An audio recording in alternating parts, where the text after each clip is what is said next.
Welcome to the Earthworks podcast, where our team will share the jargon of carbon from many of our turf friends from the past 30 years.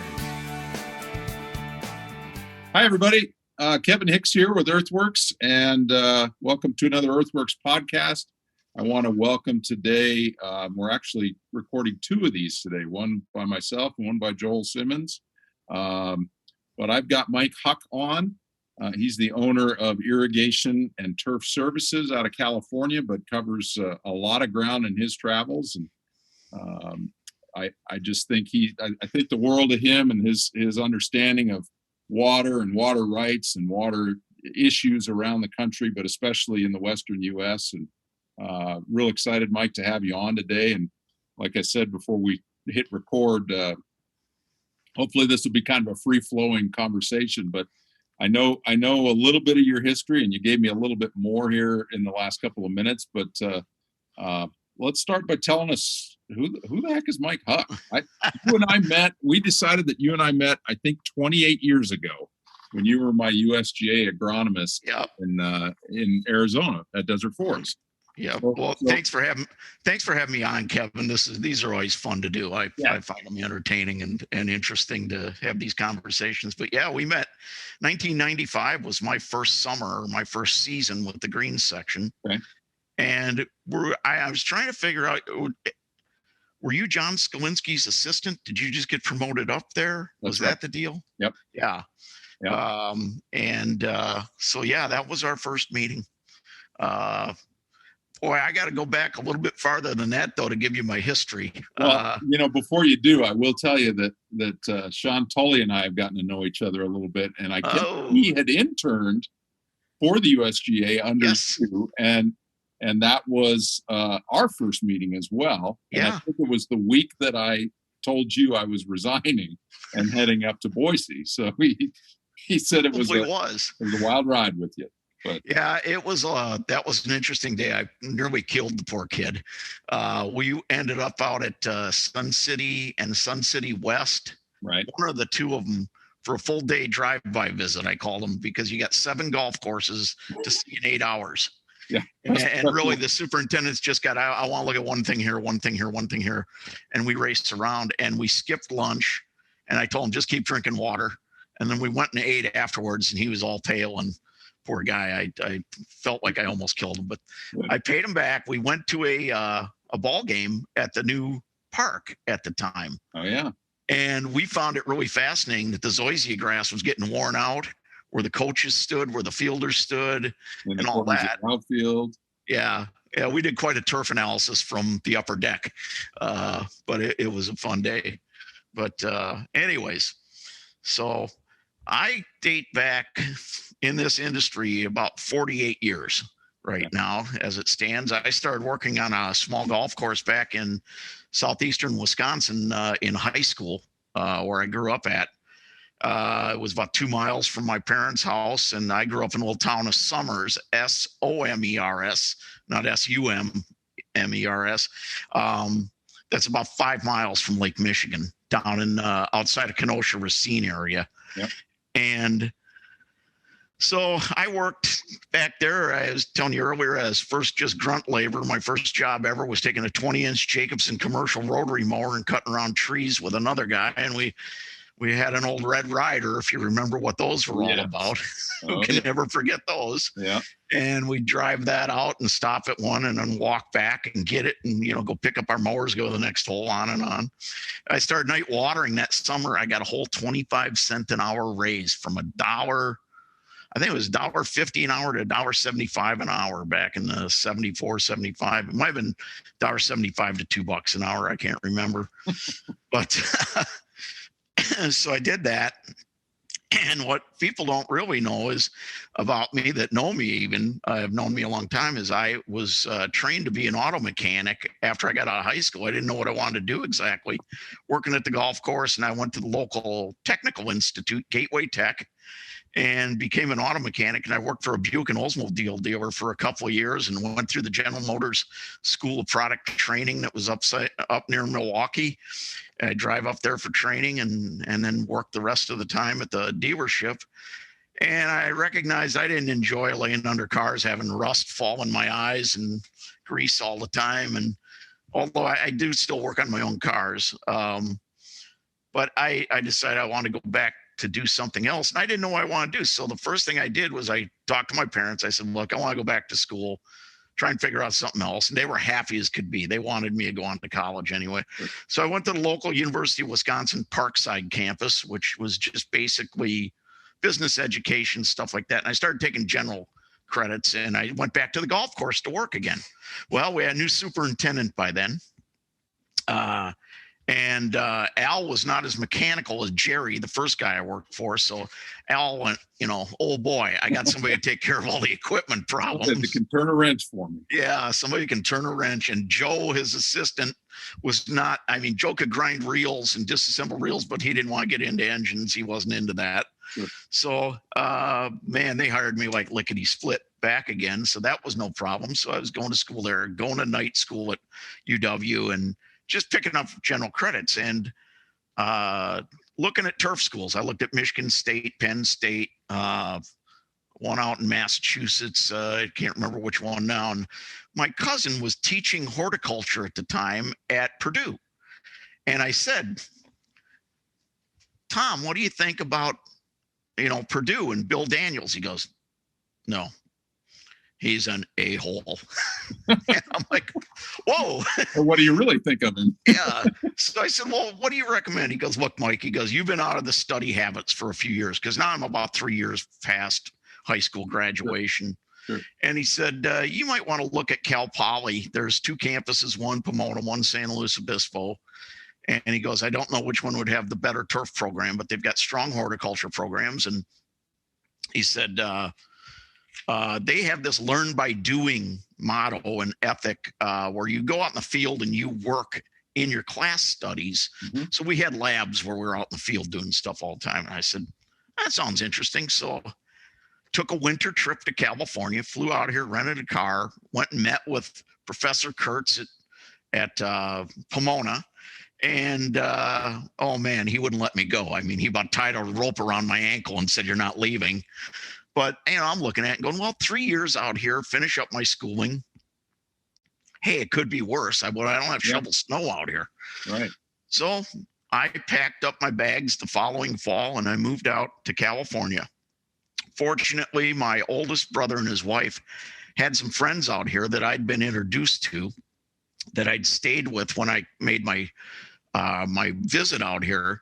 And they said, look, we've got an extra room. We'll rent you the room. So they rented me a room and kept me fed, with the family. They had 2 little boys. And so like on weekends, I'd watch the kids if they had something to go to, business function or something, because Bob worked for Kodak Company.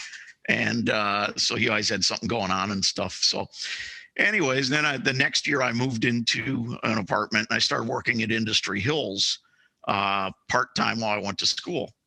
And what was unique for me about Industry Hills was it was the grounds and golf course manager was a gentleman named Bill Benjafield. And Bill was the former Western Region green section agronomist that had been hired away from the green section to come in and operate Industry Hills, because the general manager, who Bill had known for a long, long time, Bill Bryant was his name.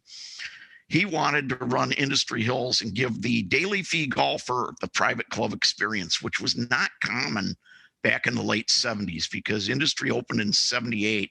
I started there in the summer of 80, I believe it was. And they just opened the Zaharias course. The Eisenhower course had been open for like 6 months or a year, and they opened the other one. They hired me to be just a grunt laborer, fertilizer applications and stuff that they want somebody with something little between his ears to be doing out there.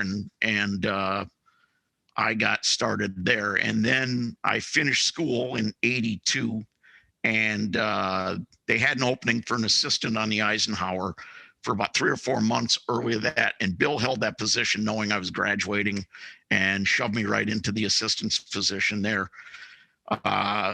Bill got rehired by the USGA to be national director right shortly, a few years after that, I want to say 83 or 84.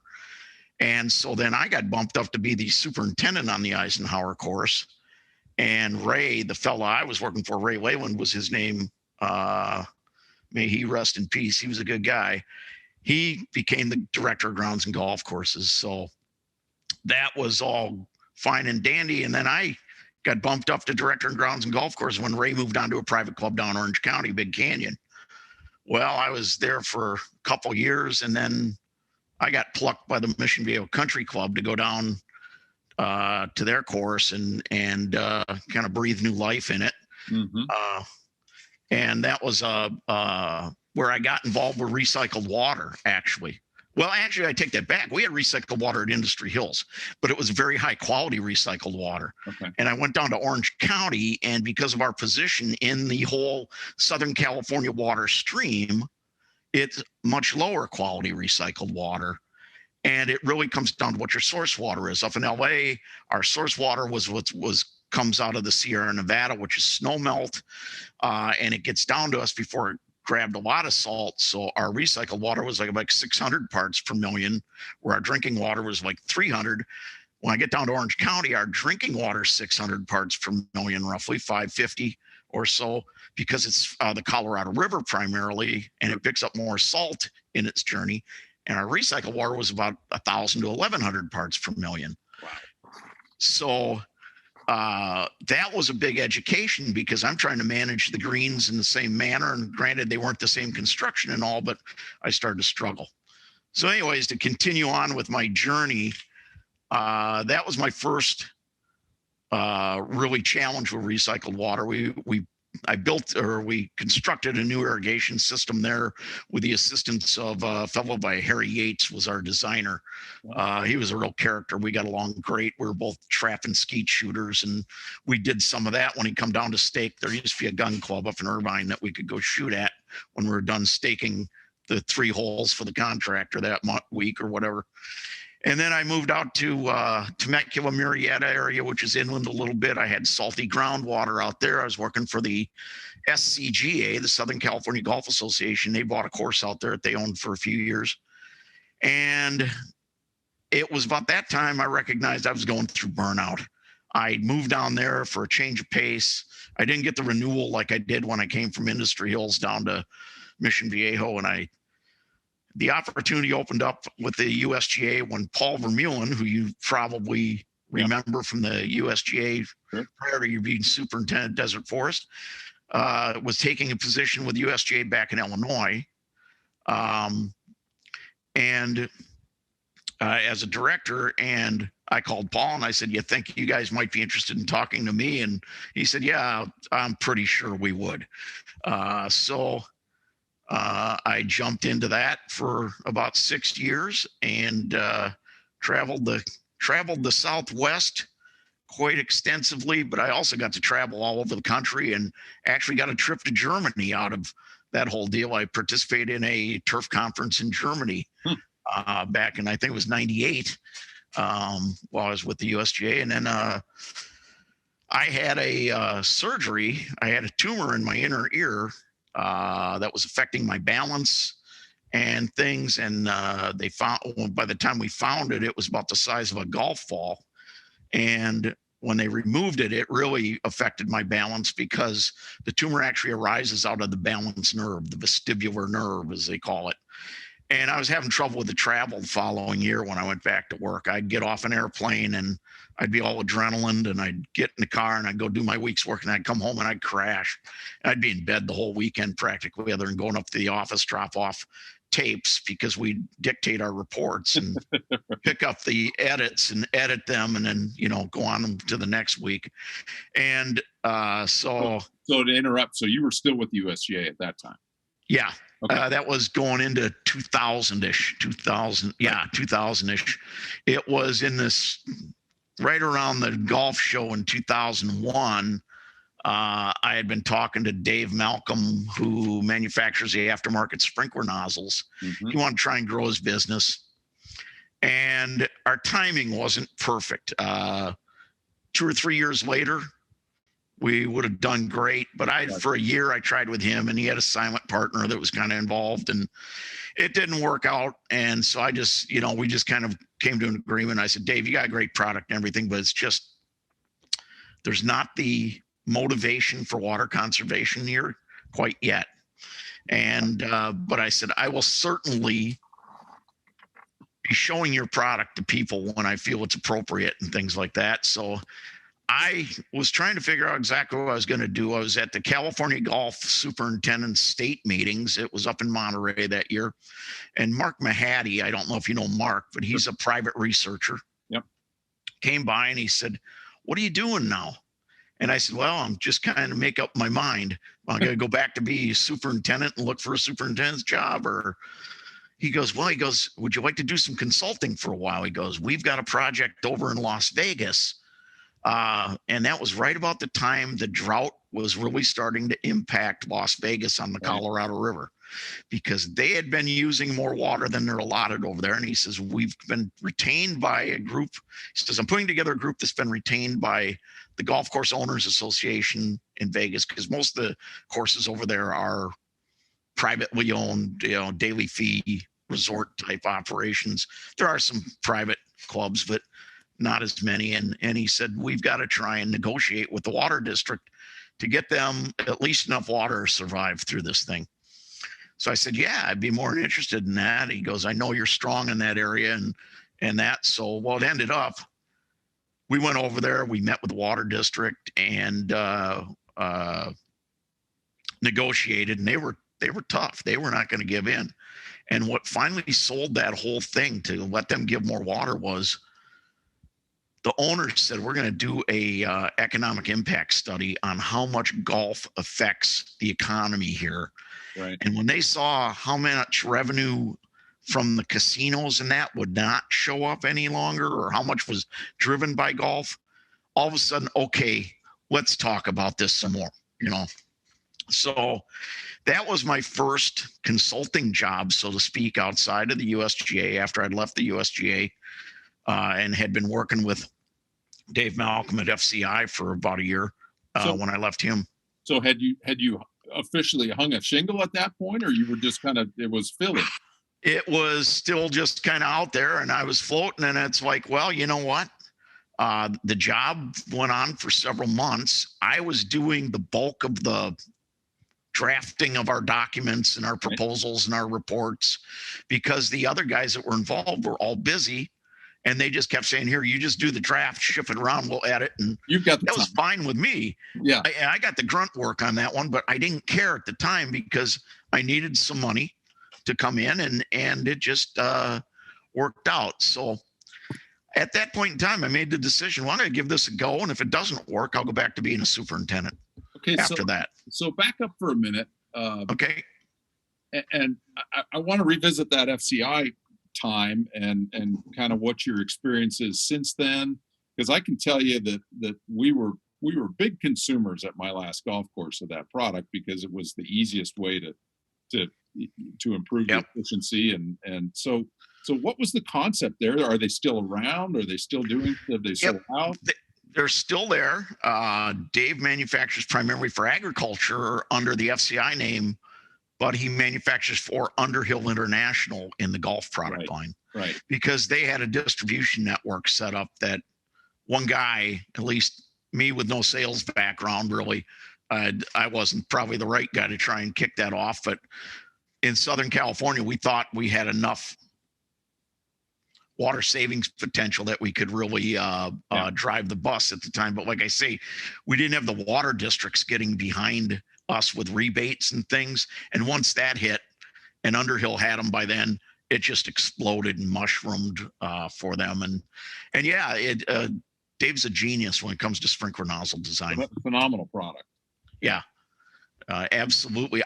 In fact, going back to when I worked for the SCGA, they bought an old Robert Trent Jones golf course that had been abandoned and then revived and, gone in and out of business. It was originally owned by the Pipe Fitters Union. There was rumors that Jimmy Hoffa was in one of the lakes out there in cement overshoes. There was all kinds of stories the locals told me when I moved down there to take it over. But it had an old Rainbird 91 system, the water cannons that I used jokingly say it was like a manhole that popped up with a fire hose that stuck out, We had them knock you down if it hit you. Yeah, Desert Forest, we had those still. Did you really? Yeah. And so Donut City. Yeah. There was donuts all over the place. And so I ran into Dave in his booth at Anaheim GIS back in, gosh, what year would that have been?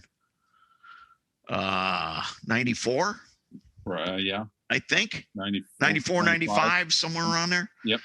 And I picked up his catalog. It was the year before I moved down to Temecula. And I'm going, man, I got that guy's catalog that made the nozzles. I wonder if these are worth a try, So I found the catalog in my archives, and I called him and I said, you ever worked on Rainbird 91? He goes, no, but if you can send me a head to work with, I'll give it a go. Hey, tell my assistant, find me an extra head. We box it up and send it to him and send it up to him. And a few weeks later, go by and I get a package in the mail, half a dozen heads or nozzle sets. He goes, try these. Okay, so then a couple more weeks go by, and before I even got those installed, half a dozen more show up. These are better. Use these instead. So I said, we put them in, and things started looking better on the, 2 rows of 3 heads or whatever. And things started looking better. I said, order up enough for the whole 4th fairway and let's evaluate a large area. So I ordered 50. Before I got them installed, I joined the USGA. And so John Martinez came in as superintendent down there, and John's a really good guy, really sharp guy. And I told him about him, and I told him the whole story about it and everything. He goes, well, worth a try. So he put him in. So I called up John because I needed a turf tip for that year for the show. And back when the USGA did their turf tips all the time. And I said, hey, how did those nozzles work? And he goes, too good to be true. I said, really? I said, can I come down and take some pictures and stuff? I need a turf tip. He goes, absolutely. So I drove down to Temecula, about an hour from my office and that. And we went out there, and it used to be you drive down the fairway and you hear slosh, and then dry spot, and then slosh, then dry spot.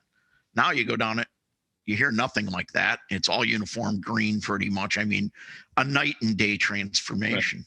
So I said, you going to do the whole course? He goes, no. I said, why not? He goes, they work too good. He goes, if I do that, I'll never sell them on a new system. And we're having mainline failures and stuff all the time. And I said, I get it. There's a lot of reality to that. There is. And there's a lot of reality to guys that just keep their course with hand watering in too good a shape that they can't sell a system. Yep. And so anyways, that became my first turf tip. Having Your Morning Coffee Without Donuts was the title of it. I remember that. And it was about the FCI nozzles. Yeah. And, it's a product that works 90% of the time, is I'm going to say, maybe even more, because there are other cases where somebody's got so low pressure they don't work, or they've got such bad spacing you can't make them work. It was just a bad design where you got variable spacing. But a lot of times they'll even improve what you're dealing with at that level. You probably had 670s up there in Idaho. We had Rainbird 700s. Oh, 700s. Yeah. Oh, yeah. That was a tough one. Yeah. We had 670s at my previous course in Boise, and we swapped them out for 730s, I guess. I don't know what it was. Something like that. It goes back a few years. So why? It's got to be a cost issue that the manufacturers don't use more metal components like that FCI nozzle does. Do you think that's what it is? No, it's not the metal that's the magic. It's the design. It's the design. Okay. Yeah. So it's not a wear issue that they've addressed with those components. Okay. No. Do you remember the larger nozzles that would have the 3 little triangles in the nozzle? And on certain heads, those became really important. The one that was really important, remember the old 660 Toro and the 680, the crown interrupter, low pressure head? And they came in with low pressure systems that if they were designed for low pressure, There was no boosting the pressure after the fact because the pipe was sized accordingly and the pumps were sized accordingly. Well, we had a lot of those courses in Southern California because energy costs were going up. And when they tried to plug in the 730 head, which was the retrofit when Toro quit making the 660, they failed, and because they just couldn't disperse the water at lower pressure. Mm-hmm. And those nozzles, you talked to Bruce Williams about them at LA Country Club at the time. He said it was like saved his life. And there was a lot of people we did that with. And I've got catch can tests that I was doing out in the field on old 660 systems that were at low pressure, or people that had pressure problems due to elevation or whatever. And it's just, he figured out a way to make that water draw out of the slots that were cut in there and put some of the water in the area that normally gets missed at low pressure by too solid of a stream going out. You know, it's a fine line between too much atomization and not enough disassembly of that stream, let's call it. Sure. He hated it when I would say atomization because he always saw that as a bad thing, Dave did, but it really was, he cracked the code on how to make that water fall where it was needed and where he wanted it to. It was purely an Edison-like moment. You remember where Edison spilt the acid on himself, come here, Watson? Right. It was something similar to that. Huh. He screwed up something he was making as a test. Well, put it in, and suddenly he got response out of those slots like he'd never seen before. The industry's better for that accident. Yeah. And I know what it is, but I'm sworn to secrecy. I'm never going to tell anybody what it was. Well, this commercial for Underhill Products is brought to you by Underhill. So I don't know where we left off. I was probably out at the SCGA and then went on my own. I was working in Vegas. Or not working in Vegas, but working remotely from Vegas. And I just decided to hang a shingle out and see where it went. And I wanted to focus on recycled water and quality of it and management of it, and then irrigation uniformity, irrigation audits. I thought at the time that I became a certified auditor through the IA for golf. It was looking like the state was going to force large users to have an audit every 5 years. So I thought built-in income. State of California. Never happened. Yeah, didn't happen. So, still but there's still, go ahead. It still hasn't happened? No. Maybe it'll happen this next iteration of the water ordinance. I don't know. But they never moved forward with that. It was on the books sort of to happen, and then it didn't. And that was fine anyways. Those audits are really kind of backbreakers, all that bending over to pick up those catch cups and stuff. When you get in my age, it kills you. I'm getting ready to retire in a year. So yeah, whatever. So are any states in the Southwest requiring any kind of audits? I believe Texas might. I'm not certain about that. Okay. I know Texas requires your irrigations people to be certified. Designers. You have to go through some training. Yeah. Or you mean operators? The operator, the water manager at a property, landscapers included, my understanding is they have to have some kind of Texas Water Board certification or something like that. So they're using the water efficiently, or as efficiently as you would hope. I don't know if they require auditing though. They might. That's amazing. Isn't it? That's amazing. It really kind of is. But the problem is, Kevin, okay, so you got a bad system. How do you tell a golf club, oh, you need a $3 million renovation? How do you hold them to that? Conversely, though, wouldn't it be easier for the powers to be to make that decision if they had an audit in hand? Right. Yeah. Right. I agree. It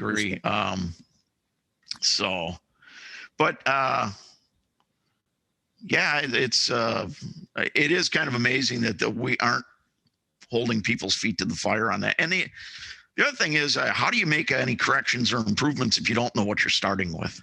Exactly. Exactly. Yeah. The one area that they were doing audits for free in that at one time, they used to go out and do them out in the desert, Palm Springs, Coachella Valley.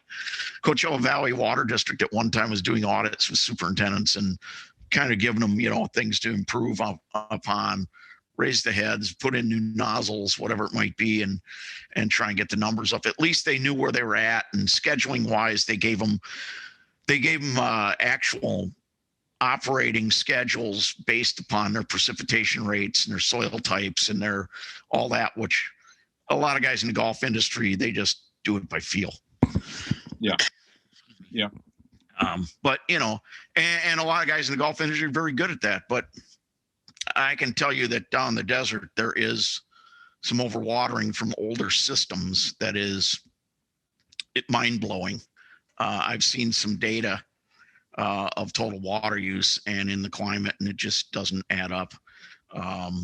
Well, and that's the unfortunate hamster wheel turf managers get on. They have to water for the lowest common denominator, right? Yeah. In order to keep that consistency. And when you're on a sandy soil, like some of the courses are down there, you don't see the error. Over here on the coast, you overwater like that, you'll have mud puddles everywhere. Yeah. Because we're on heavy clay. So it really comes down to the best soils available allow you to overwater and never even recognize it. The poorest soils available, you spit on it after you get the proper amount of water on it, you see a wet spot. Yeah. And so, that's the challenge there, and the scheduling routines and things like that people should be doing. Well, and I experienced that firsthand because the superintendent that preceded me at the Coeur d'Alene Resort came from the Coachella Valley, and where there was plenty of room for error, and he came up to a very low energy water with a lot of thatch, and lit it up, and it.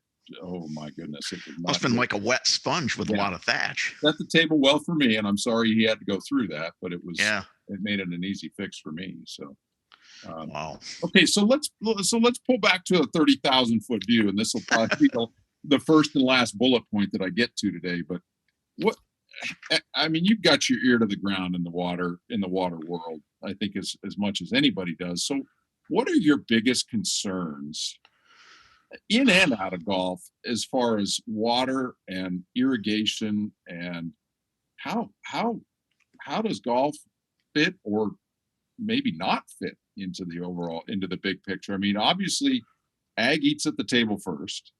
Yep. And golf is not ag, even though we consider ourselves ag. It's a luxury. And so where are we? Especially, maybe California's first, but certainly Arizona and Nevada are right in there as well. I think the entire West, I agree, is a challenge in this area. And depending on how much water you have available, it's quantity, then quality are the concerns. And California and the grandfathered courses of in Arizona need to look more like the courses that have been built since 1980s in Arizona when the Groundwater Management Act went in. Yep.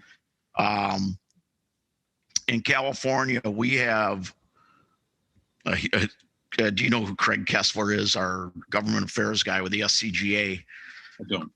Craig would be a great interview for you sometime on the non-golf aspects of the politicking of water and things like that. And I can set you up with his. That would be great. His contact, but we did what Craig liked to call a preemptive strike, and they hired me a few years ago to draft kind of a white paper of how do we approach the water, the MWELO, as they call it, the Model Water Landscape Ordinance, the WELO, Water Efficient Landscape Ordinance, pardon me, from a golf aspect in the future. And we met, had conference calls back then before Zoom with all the chapters in California. And I said, look, the best way to save water on a golf course is not to irrigate some area. Yeah. To go to desert style landscapes. And the idea that we think that we can irrigate 120 acres that are not all in play or more. Yeah, or more, up to 160. There's a couple courses. There's one course down the desert that's 180 or 200, I think. And I'm sure there's some like that over in Phoenix. Some of those older ones have got, I call them the par fives, could double as a runway for a 747. They're so wide over Sun City and some of those places. Yep.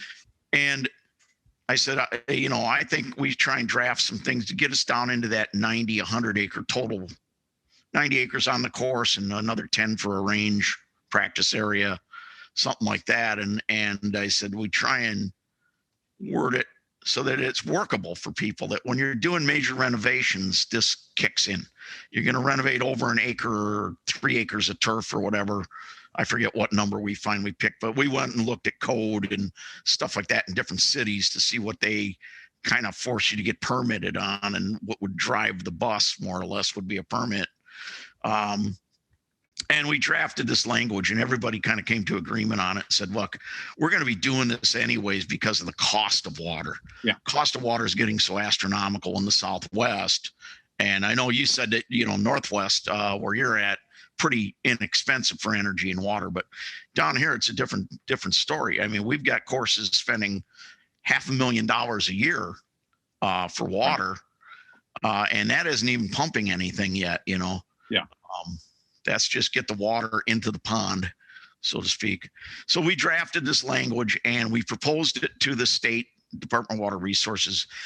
They have not accepted or rejected anything yet. It's in the packet of information going forward with this next phase, I guess you'd call it. They really don't outline when the phases are happening, but they're supposed to go through this every 2 years. And our second year is up from when we did this now, I guess. So it's going into the third year since I did that package, and we submitted it through Craig, and because Craig's been our representative there, because he's really good at, like I say, he's really good at the politics end of it. He's a former attorney. Okay. He understands how these regulators speak. And he can also use it as a buffer and say, look, I need to go back to our industry professionals in this area and discuss this. And it buys us some time to work on it, so to speak. And so, but we're going to have to start looking more like Arizona golf courses. Yeah. There's no doubt about it. And a lot of courses did in the last drought that happened 5 years ago. Right. But that was driven by rebates, turf reduction rebates. I don't know if those are going to be available this time around, unless it gets really, really ugly again. I don't know. Well, I had Gina Rizzi on the podcast a couple months back, and we talked about something similar. And the unfortunate reality, I think, because we're not the decision makers as turf managers, we're the conduit, we're the communicators, right? And unfortunately, I think, and we were talking specifically about environmental concerns, but water certainly fits in this conversation. Absolutely. And unfortunately, unless we're priced out of it or legislated into it, there's not a lot of incentive to make those significant changes, and we need to be better than that. You're 100% correct, Kevin. Back during the drought that we had in 14-15 era, a lot of courses closed. A lot of them blamed it on water and the price of water, but it was equally on the downturn at the time in play, in rounds of play.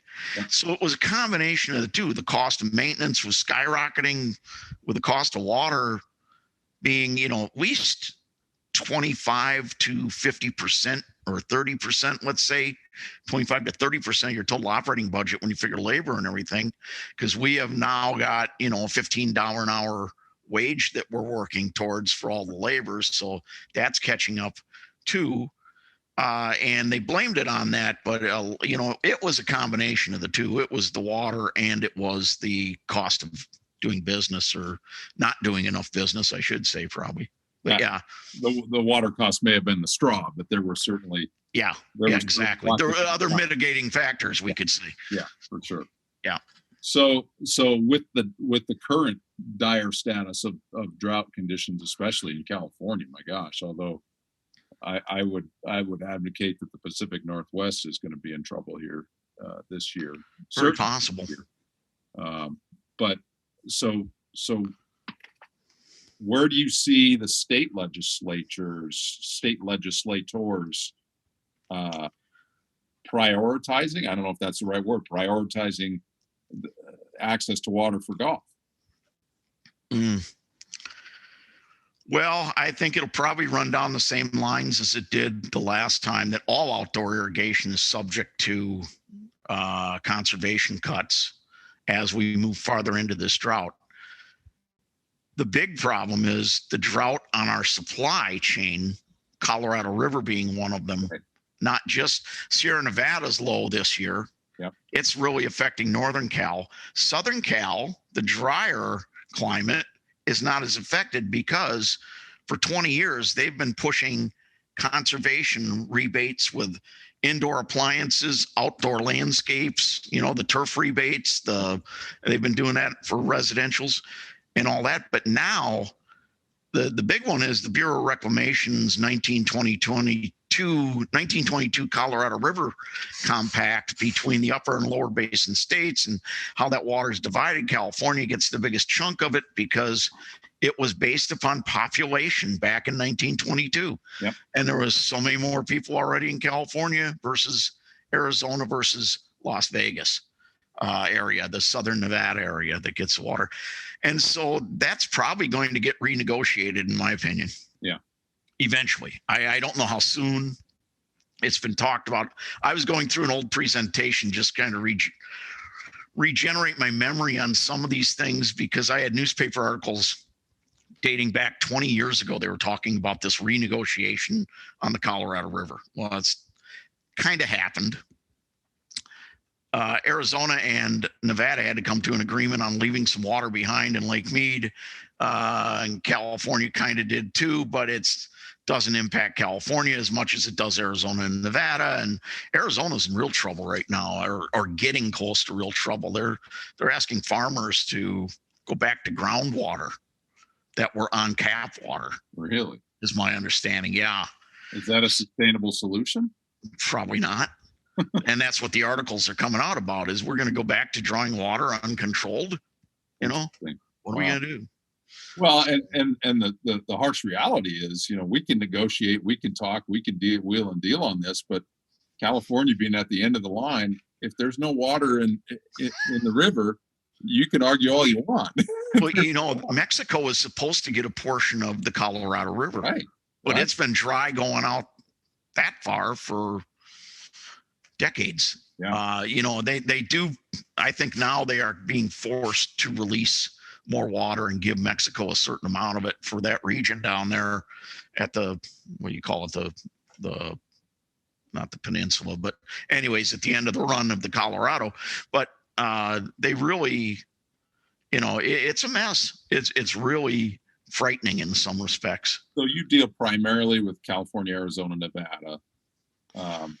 Yeah, mostly. So let's say of those three, who faces the most dire situation as far as supply goes? It sounds like Arizona.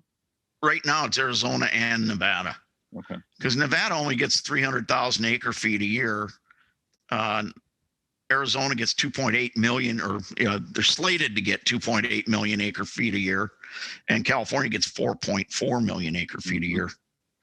And so California's got a bigger buffer as far as agricultural water that they can pay the farmers and make the farmers rich without even planting a seed for their water. I've had a friend of mine who said for years, he's a wastewater guy. He says, them farmers down in Imperial Valley are going to be driving Cadillac pickup trucks just after they sell the municipal areas water, the coastal areas. And they water. haven't harvested a crop in years, right? Yeah. Yeah. Says they're going to be able to, because they pay, I don't know what their rates are, but it's next to nothing compared to what we pay over on the coast. But a lot of what we pay on the coast is the cost of handling it and pumping it. Right. Some of it's gravity fed, but we got to get up over ranges of hills and mountains. So the energy cost there, and then to treat it and disinfect it and purify it for drinking purposes. But it's really interesting. And, the one way, or not Arizona, but Nevada, Southern Nevada's gotten by is they get what they call return flow credits. So what you shower with at the casino today ends up down in my faucet in a few days.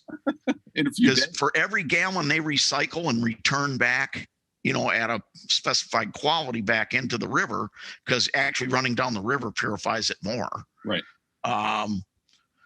They get take another gallon out. So there is the consumptive use of 300,000 gallon or 300,000 acre feet. If they can turn 100,000 acre feet from the sewer back in, then technically they can keep pulling 100,000 acre feet back out.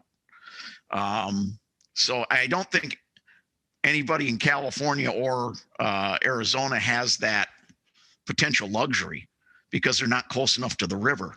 Right. The canals bring it all into the urban areas. Sure. And that's essentially a 1-to-1 return. Oh yeah. Wow. For every gallon I return, I can take another gallon out. Okay. And that's direct discharge once it's treated back into the river.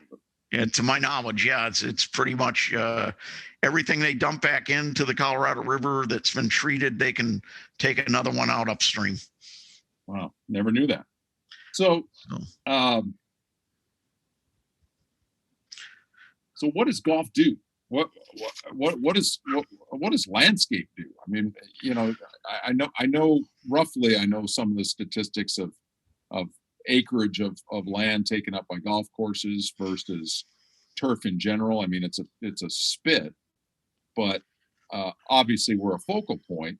Yes. Will the same restrictions and adjustments apply to home lawns as they do to sports turf, to golf, or are we kind of unique? No, I think the same restrictions are going to apply to ornamental turf.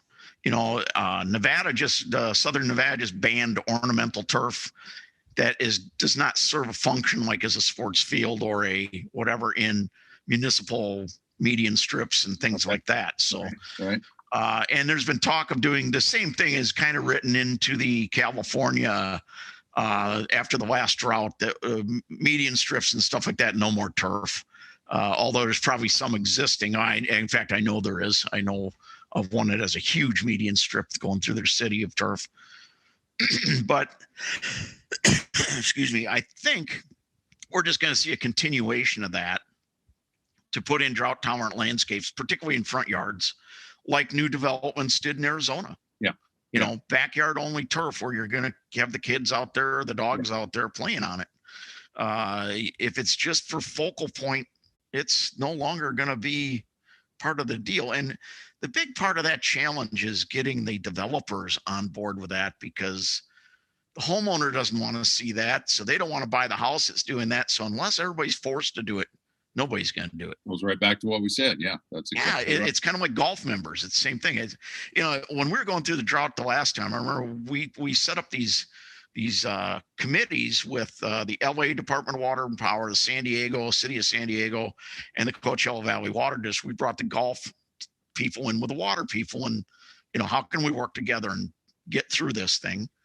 And I remember one of the fellows from the Coachella Valley said, "Here's my dilemma." He says, "My members come from all parts of Canada and the Northeast, and they want to see green, green, green." Right. And he said, I told them we're in a drought. And they said, well, if I wanted to see desert around the edges of the golf courses like you guys are proposing, I would have moved to Tucson or Las Vegas or Phoenix. I wouldn't have come to Palm Springs. So I think it's going to be a generational education factor. The next generation of golfers is going to see it better. Yeah. Because, as we boomers, I'm the tail end of the boomers. I'm not the exact tail end of it, but as we go onto our happy hunting grounds, it's going to self-correct. That and the price of water. As the price of water goes up, but that's another one of the oxymorons of the day in California is the Bay Area. They're up to like $4,000, $4,500 an acre foot. Down here in Southern California, we're probably in the $2,000 to $2,500 range on average for a lot of municipal supplies. Yeah. You go down to Palm Springs, and where they need it the most of it, they are, oh God, I want to say they're like $300, $400 when they figure the replenishment fee. So it's just kind of strange, but Yeah. it goes back to a law or legislation in California. You can't charge more for a utility than it costs to provide it to the customer. So if it only costs you $300 an acre foot to replenish your groundwater with all the power and the labor and the overhead and what all that factored in, that's all you can charge your customer to extract that water and pay the replenishment fee. Whereas for us over on the coastal areas, because they're pumping that water again from the Colorado River all the way over, Right. It's a 4-hour drive basically in a car, so or better. You are paying for all that energy and all the infrastructure maintenance and all that, and that's where our prices go up. So okay, so let's shift gears into water quality, because you've touched on it already. What are the things that, when you look to do an audit or you're consulting with a facility, what are the things you look for first? I know you mentioned that you had some things you wanted to talk about regarding a previous. I've got some additions there that I could go through, but they'll probably have to be left for another time. But generally, first thing I do, if somebody wants an irrigation audit, I go on Google Earth and I go back through the timeline and look at the photos that have been taken, because a lot of times you'll find one that's in the middle of August.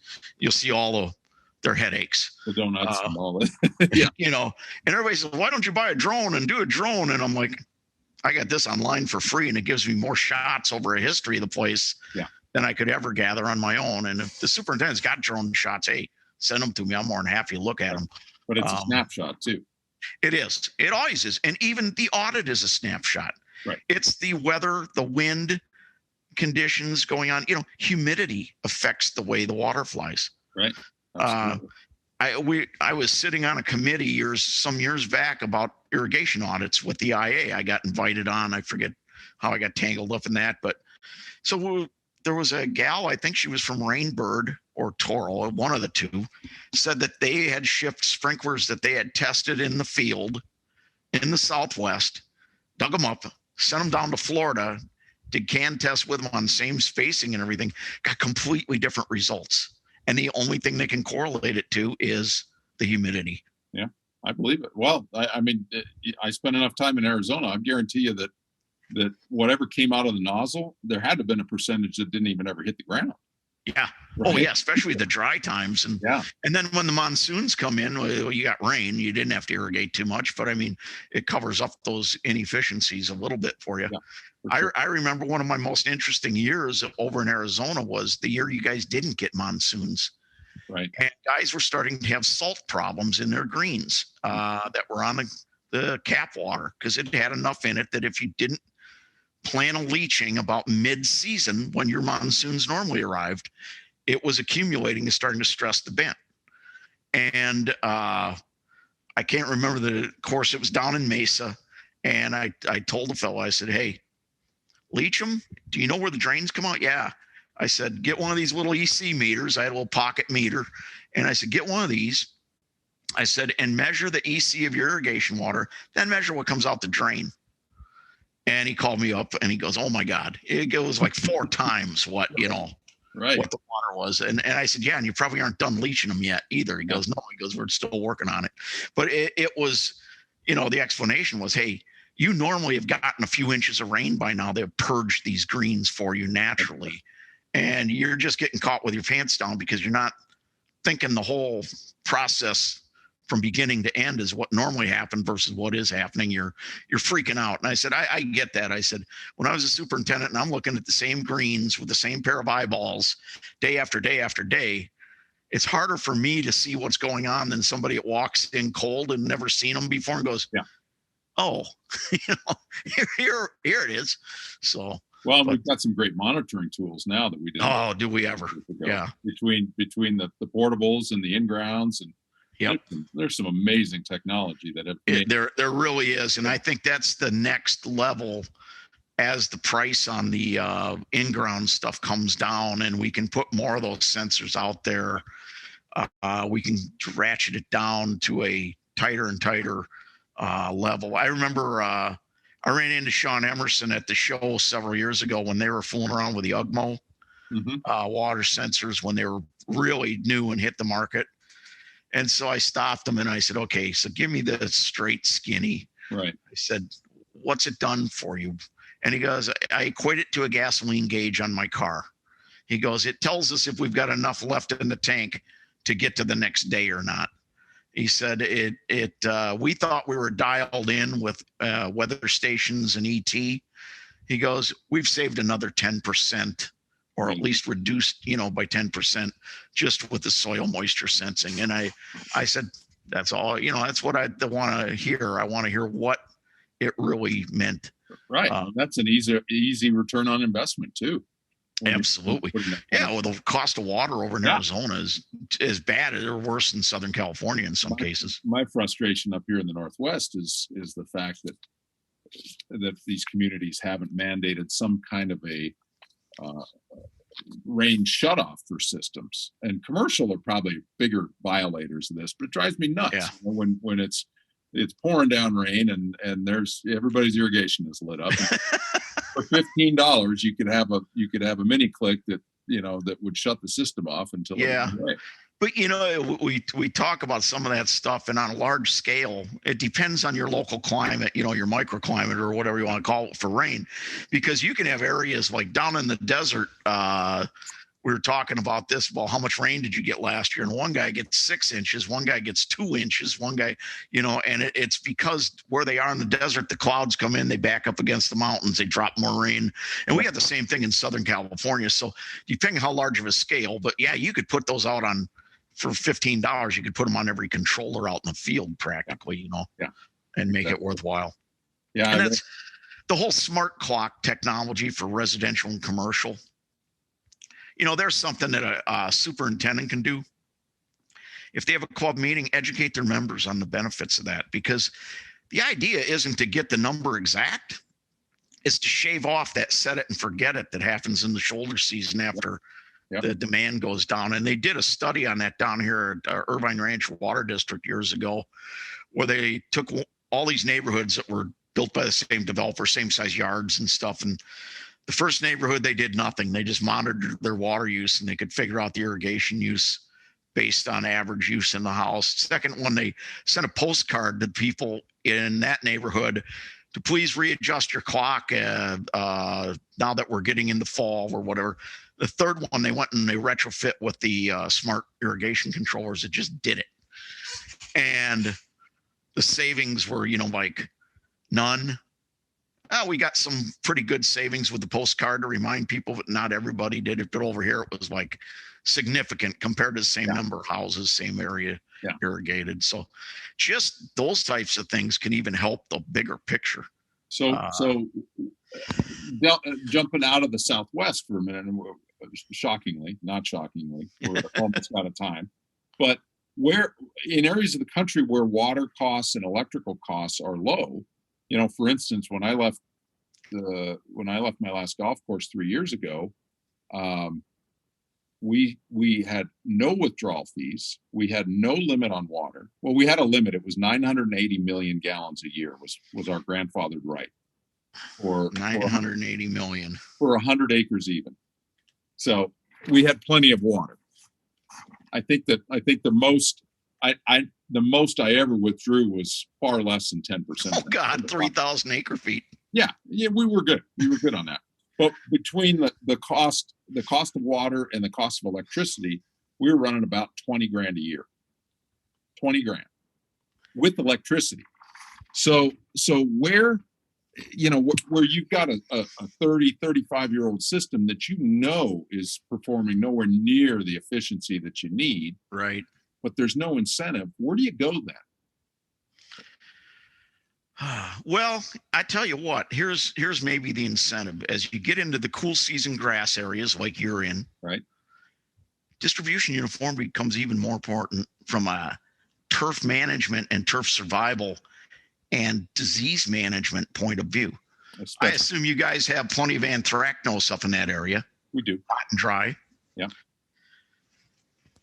I put in new irrigation system down here in Southern California. I had poa bent greens. I got anthracnose in the salty areas because there was a little more drought stress placed on them by the recycled water. Sure. The rest of the areas that I could leach in that, I was pretty much under control, trying to minimize my fungicide use in that. Well, I saw my salty areas on the 10th green was the one I remember vividly, go from the size of a dining room table down to the size of a trash can lid.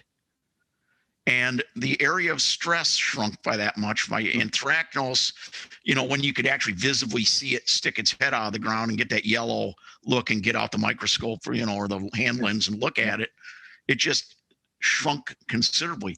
And that was nothing more than drought stress in that area because of poor distribution. And when you get into ryegrass fairways and just the size of your wet and dry areas and your amount of hand watering labor and things like that, if you can improve that distribution uniformity, the number that typically seems to work out, for every 10% I can change that thing, I get a 5% water savings.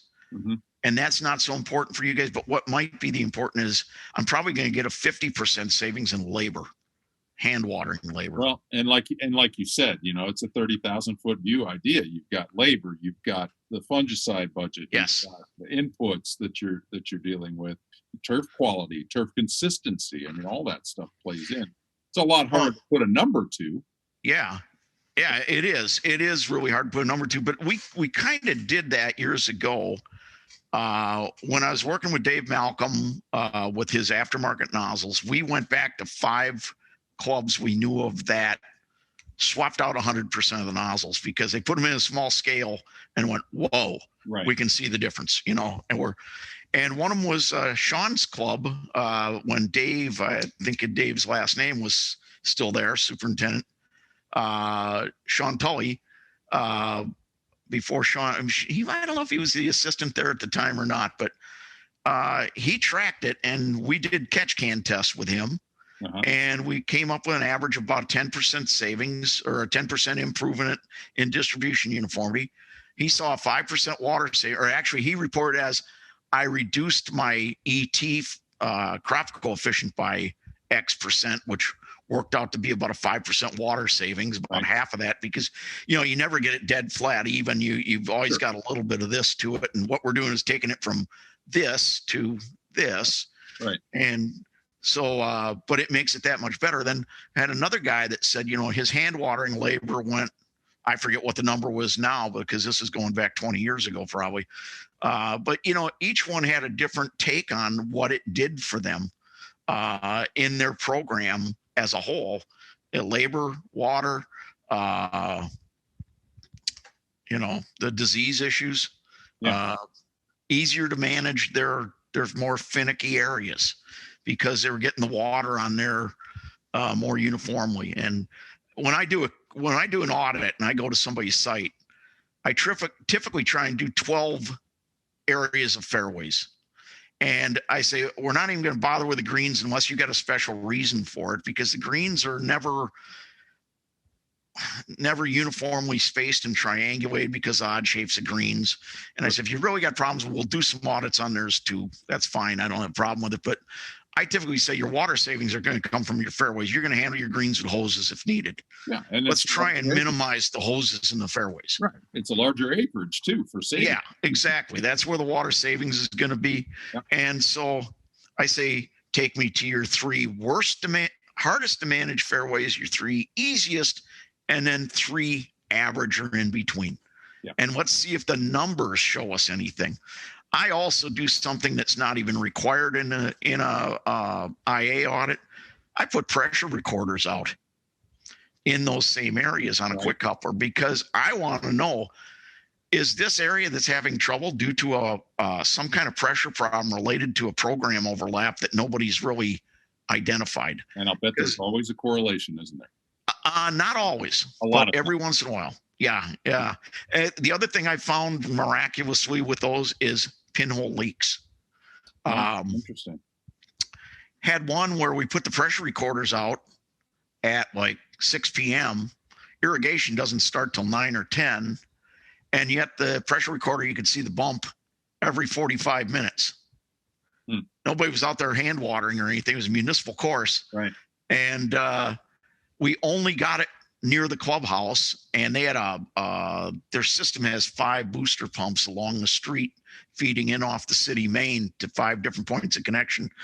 And it must have been a leak in that area. And I told them, I said, get up there's a device called it's like a giant stethoscope that you set on the ground.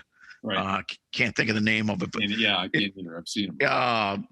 If you walk around, it sounds like a herd of elephants are walking around you. Mm-hmm.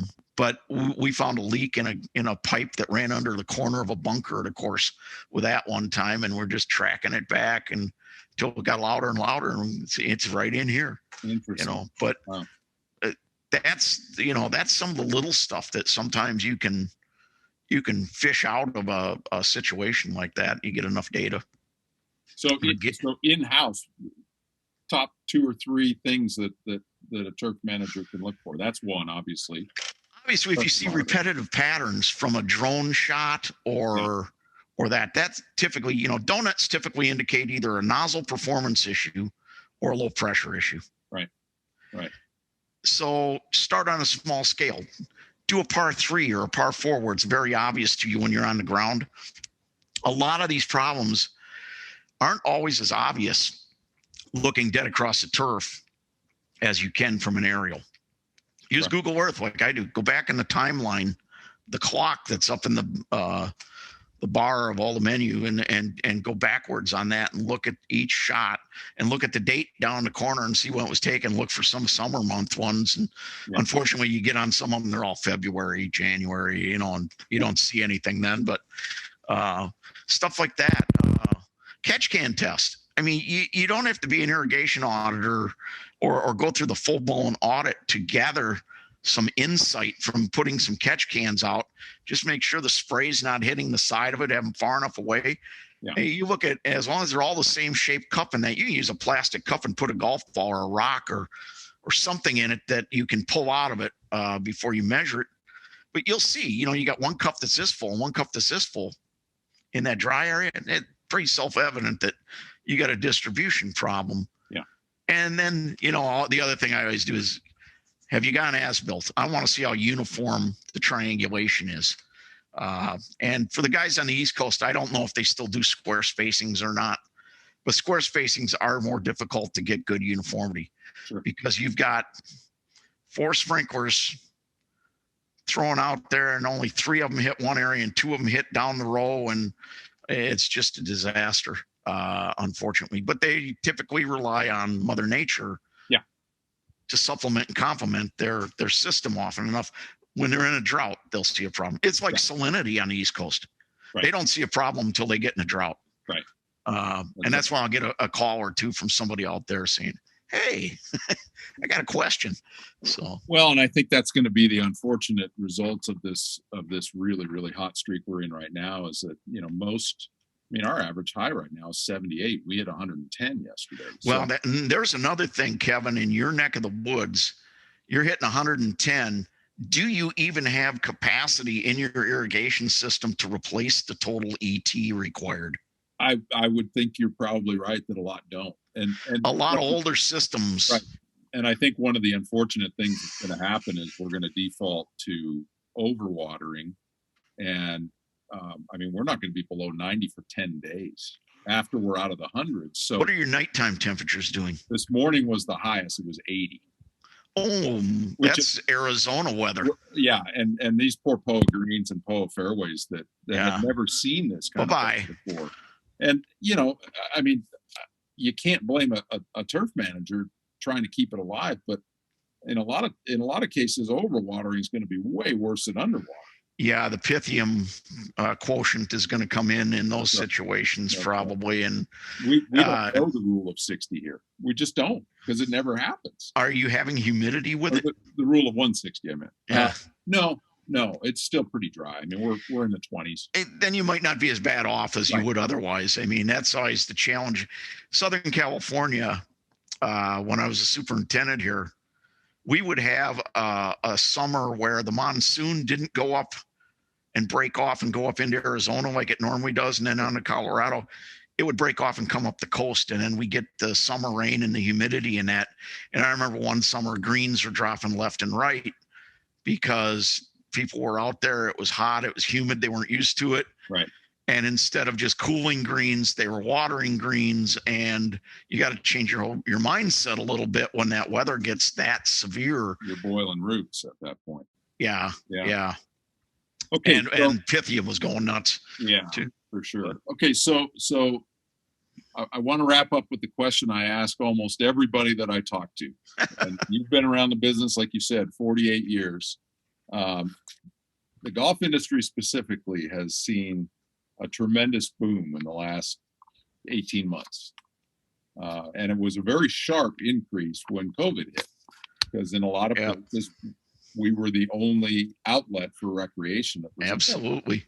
So my question is this: is the industry, and I'm watching your body language here, is the industry smart enough to capitalize and retain this windfall of business? I worry we're not. Yeah. Well, that's one of the more positive answers I've gotten. Yeah. I worry that we're not, and I tell you why, because we've got this next generation of millennial golfers and that play golf with boom boxes on their carts and things like that. Has been very tough for a lot of courses and clubs to adjust to. Adapt to. And so I don't know. And maybe, just maybe, because of the big boom, and maybe there's enough of those younger players coming out there that we've gotten over that hurdle. I would hope. Yeah. I hope. I mean, I have enough trouble playing golf that the radio and the boombox doesn't bother me. Right. I hit it anyways. But a lot of people there take it way too seriously. I think that they let that get to them. But I would hope that there would be some adjustments made, be it dress code lighten up a little bit, be it that type of accommodation, that we can maintain this and keep these people interested in the game. We should probably be encouraging a lot of board members to go to a Topgolf on a Saturday night to see what their clientele 10 years from now is going to look like. Right. Yeah, absolutely. Loud, the drinks are flowing, and they're having a good time. Although I can say that there's a club up in Northern California that I did a little work for indirectly through an engineering firm. They're getting ready. They're trying to get recycled water, 36-hole course up in the Bay Area. The reason being sustainability, attract the younger clientele. Right. Well, that's why I did what I did when I left the golf course. I think, our company is poised to do some good stuff, maybe outside of golf before inside of golf. Yeah. Municipal and business like that, school districts. Unfortunately, we had a little bit of a hiccup with all of those things getting shut down. But I think you're right. I think there's merit to that. The other thing that's been frustrating for me is, these last 18 months, I think, have identified by a long shot the most valuable asset on a property, and that's the golf course. Because it's amazing how many high-end clubs I've visited, that the hot dog at the turn has been more than sufficient for the last 18 months. Yeah. As soon as things open up, they're right back to outside events and all this stuff. And, if they'd look at the bottom line, they'd realize that the golf course is what sustained them through this. Absolutely. I live, I could probably hit a 7-iron into the middle of the fairway of a daily fee course that surrounds my townhome complex, or it butts up to the backside of it, I should say. It kind of goes around across the street. But they're a middle range course, about $40 greens fee, including card, I think, 40, 45, let's say, during the week. And they keep in good condition. I know the superintendent, he's a really good guy. They keep in good condition. It's a good value for dollar. And they have not skipped a beat other than the initial shutdown where everybody was freaking out and everything.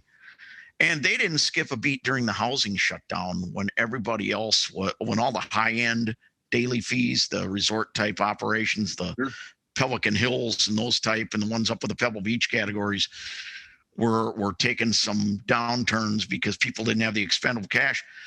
His parking lot was full of BMWs and Teslas and all the other high-end cars you can count and name on your fingers and toes. And I asked him, I said, how are you guys doing through this time? This was 5 years ago. He goes, we're doing great. He goes, people still got to have their golf fix. Yeah. They'll just downgrade a notch. You know, they'll come over here and play for $40 instead of playing for $100 down there. Yep. So a really good point. Well, unfortunately, your answer wasn't any more positive than I've been getting elsewhere.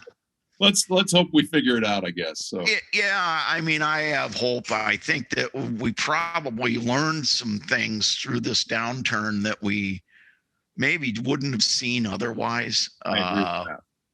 And that we can get away without bunker rakes, and we can get away without pulling the pin on every shot, and we can, affordable, or I don't know if you ever met Tim Morgan, who used to be the USGA championship. As Tim would say, we've taken the F word out of golf. Fun. Right. We got to put the F word back into golf. I agree with that. So that's a great way to leave it. Good. Well, I think we covered a good third of my bullet points, and I didn't have very many, but great conversation. Mike Huck, I can't thank you enough for the time and all the dedication, but more importantly, the dedication to the industry and the information stream that you provide on honestly a daily basis. For those of you that I can't believe don't follow Mike, he's very active on Twitter. He's at IRR Turf SBCS, Ear Turf Services. Yep. Really good follow. Keeps us up to date on all the goings on in the water world, and what to look for. And you've been the canary in the coal mine on a lot of things, and I appreciate all the work. Well, that was one of the things I was going to mention about canary in the coal mine. We have two of them in California that always generally trigger the drought warning: Santa Barbara and Santa Cruz. And they are on small reservoir systems. Right. Santa Barbara's got their desal system back up and running, so they may not jump off the deep end like they did 5 years ago, the way they did. But Santa Cruz is typically the one in Northern California that they start calling for rationing conservation issues. We're headed that way. Yeah. We know we're headed for that for a larger part. Now, this year is a little bit different because Northern California has been really dry, above and beyond what's normal, and they haven't done as good a job as Southern California has at planning for the future and all that. So anyway, didn't want to let the canary in the coal mine get away. Yeah, exactly. Well, good stuff, and I sure appreciate your time and like I said, all the efforts that you've done for the industry. It means a lot. Thank you, Kevin. All of us. So thanks again, and thanks for everyone tuning in again this week. If you're not already subscribed to our podcast, we can be found just about anywhere that you can get your podcasts, and would love to have you join us. Thanks again. And Mike, honestly, thank you. And anytime. And anytime. And if we have time, if you back. If you're scraping the bottom of the barrel for somebody to talk to again, I'm always around. That's not, well, I didn't scratch the surface. So there's no bottom of the barrel just yet. So appreciate it. And thanks again. You're welcome, Kevin.